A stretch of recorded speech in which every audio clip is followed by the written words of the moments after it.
You have the floor, sir. Merci, Madame la Présidente.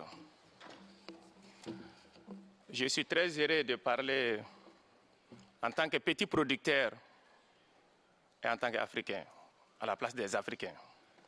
Je suis porte-parole des communautés. Je sais en quoi l'investissement nous prive de nos besoins naturels et fondamentaux et porte atteinte à la durabilité de l'environnement. L'eau, c'est la vie. Elle est le pilier de la sécurité alimentaire et de la nutrition. L'eau est un bien naturel et commun qui fait partie de nos territoires. Elle a une valeur planétaire. Elle est une source de cohésion, de sédentarisation des communautés. Elle a une valeur culturelle et identitaire. Le processus actuel de privatisation et marchandisation de l'eau et de la nature, qui a promis par les politiques des gouvernements et des institutions internationales, ainsi que le secteur privé, fait que l'eau est désormais considérée comme une simple source à exploiter ou une source de profit. Elle a conduit à des gestions abusives de l'eau. Les entreprises et les sociétés d'extraction utilisent l'eau, ils mélangent des substances chimiques pour traiter les produits ou pour refroidir les machines. D'autres construisent et exploitent en plein milieu des cours d'eau. De nombreux barrages thermiques et hydrauliques sont construits aussi sur nos cours d'eau.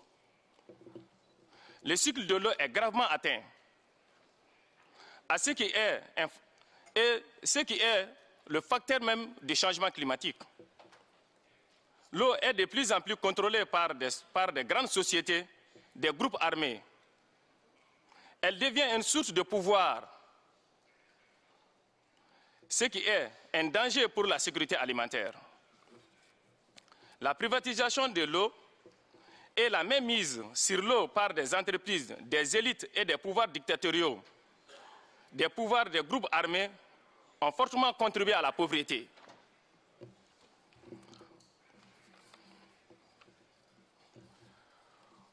Les communautés ont vu leurs cheptels décimés, des champs de production et qui sont leurs sources d'alimentaire ont été accaparés.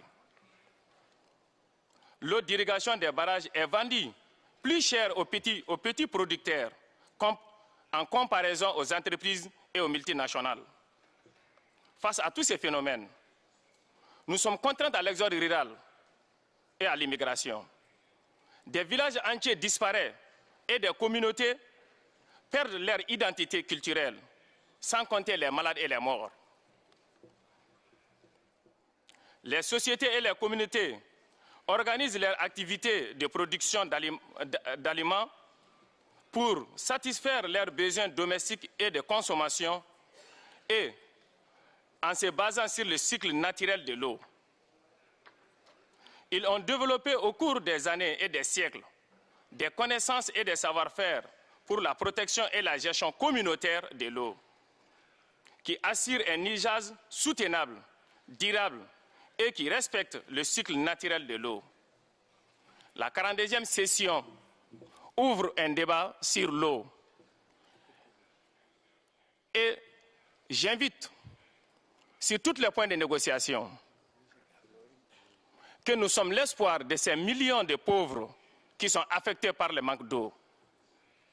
Et nous devons tous tenir compte, pour protéger notre planète, il faut d'abord maintenir la nature à son état naturel. Merci.